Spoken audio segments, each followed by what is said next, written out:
এই যে বাঁহ গছ আপোনালোকৰ বাৰীৰ পিছফালে থাকে, অৰণ্যত থাকে, দীঘল দীঘল। এই বাঁহ গছৰ পৰা আমাৰ জীৱনত বহুত কথা শিকিবলগীয়া আছে। শুনক আজি এই ভিডিঅ'টোত এই বাঁহ গছৰ পৰা শিকিবলগীয়া জীৱনৰ মহান কথাটো।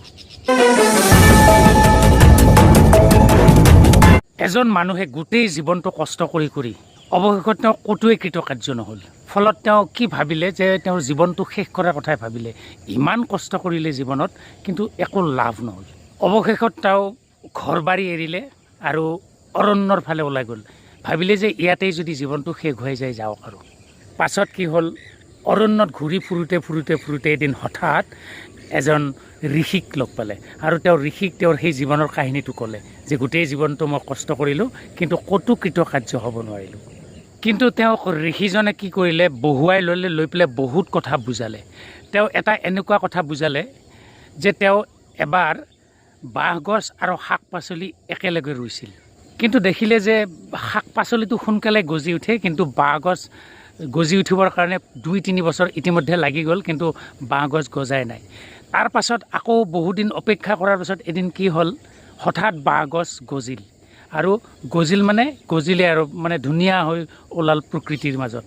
এই বাঁহ গছ গজা যিটো ঘটনা আৰু শাক গজা ঘটনাটো, এই ঘটনাটো ঋষিজনে মানুহজনৰ ওচৰত বৰ্ণনা কৰি শেষত কি ক'লে জানেনে?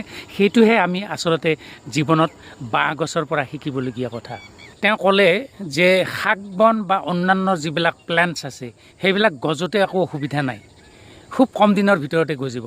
কিন্তু বাঁহ গছটো গজোতে বহুত দেৰি লাগে। ইয়াৰ পৰা আমাৰ শিকিবলগীয়া কথাটো ঋষিয়ে মানুহজনক জনালে যে বাঁহ গছটো কিমান ফুট হয়, 90 ফুট 100 ফুট ইমান দীঘল হয়।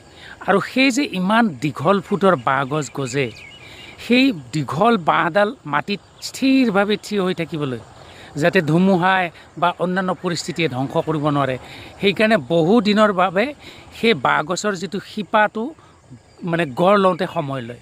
অৰ্থাৎ কথাটো এনেকুৱা যে 90-100 ফুট দীঘল এজোপা বাঁহ মাটিত স্থিৰভাৱে থাকিবলৈ হ'লে নিজৰ যিটো মূল বাঁহৰ যিটো শিপা সেইটো ঠিক হ'ব লাগিব।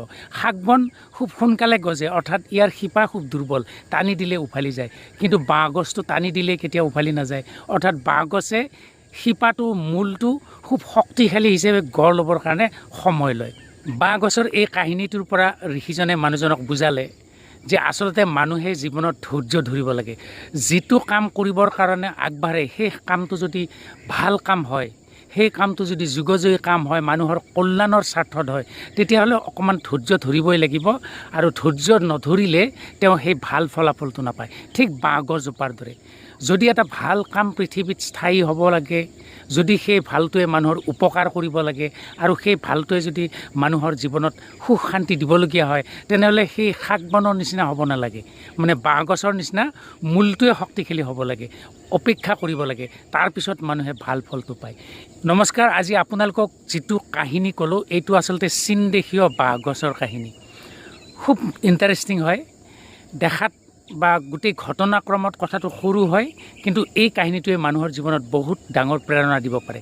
ঋষিজনৰ কথা শুনি এই নিৰাশাত থকা মানুহজনে ঘৰলৈ উভতি আহি তেওঁ ভাবিলে যে জীৱনত তেওঁ ভাল কামেই কৰিব আৰু বাঁহ গছৰ নিচিনা যিটো মূল শিপা সেইটো বা ভেটিটো তেওঁ শক্তিশালী কৰি ল'ব। পাছত মানুহজনে উপলব্ধি কৰিলে যে এনেকুৱা কৃতকাৰ্যতাৰ কাৰণেহে মানুহে জীৱনত স্থায়ীভাৱে ভাল কাম কৰিব পাৰে। ধন্যবাদ। ইমানতে শেষ কৰিলোঁ ভিডিঅ'টো। চাই থাকিব চেনেল অভিজ্ঞান অনুৰাগ।